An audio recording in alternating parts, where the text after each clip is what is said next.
All right, so here's the thing. With this Datacron on 3PO and Chewie, you beat GLs. Is it worth it to take a character that I would never otherwise take to R7 to R7? Like this is a tale as old as time. Should you use Datacrons even though they're temporary? And this is like I was thinking about this earlier today, right? Actually in the shower. This is not to be weird or anything, but follow me along here. I don't know what I was thinking about. No, I was listening to a YouTube video, and someone mentioned, like, TIE Pilot. It was like, I frequently just, like, will listen to every single YouTube video on this game that exists, even if the person has 0 subscribers. And someone mentioned, like, just by name, the TIE Pilot, for some reason. And it triggered, like, a whole string of memories of, like, the TIE Pilot Datacron that was, like, kind of cool. It was like the Dash one. It was the same thing as the Dash one, where every time someone takes a turn, he takes a bonus turn, which made Dash, like, super OP.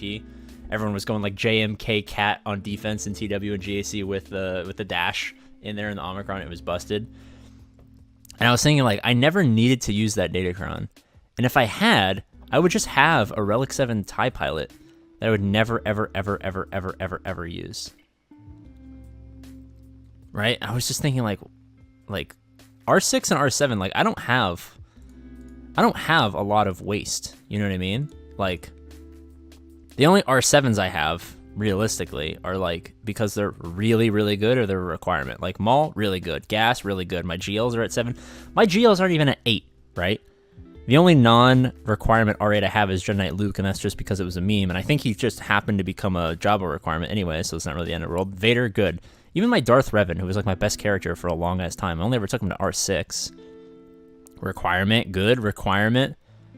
Like, even my CLS is only 5. My Jedi Knight Revan's only 5. My Malik's only 6. Requirement. Boba's at 5. Requirement. Watt's at 5. That's a requirement.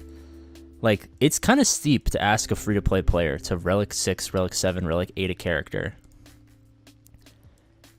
And that's always just been the weird conundrum. Because, like, obviously this bullshit, like, Young Han, Kira, Rose Tico, Zori Bliss, Anastaros, L3, Shorty, Resistant, like, this exists to bait people into spending money. I get that. And is it worth it? I mean, potentially, if you can beat GLs with a CLS team, that gives you an extra off-meta, you know, if you want to call Datacrons off-meta, GL counter with the right droid or smuggler Datacron, right?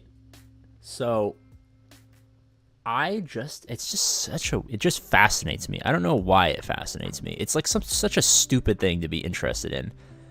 Like, at what point, it's like a graph. Like, you gotta think of it like a graph. Like, at what point, like, y-axis is like how shitty the requirement is, like the Relic 7, like TIE Pilot at R7 is not great. It's not the worst thing in the world because you can use it for an Empire fleet, but it's not great. And x-axis is like what you can beat. So you have to, like, compare how shitty it is. Well, I guess this is backwards because my my camera is flipped. But it's like, how shitty is the requirement versus, like, how much you can beat. I need some math nerd out there to just be like, all right, APGAINS, if you take the average relic of a certain character, sub 7 million GP to exclude whales, and you multiply and divide that by net. I don't get it. How about you guys answer the question? In this specific case, beating a GL with CLS, is it worth it to take 3PO and Chewie to R7? For me, I don't think it is, because I don't really need any help fighting GLs. It's not really something that I struggle with at the moment. I don't know. What do you guys think? Forehead kisses?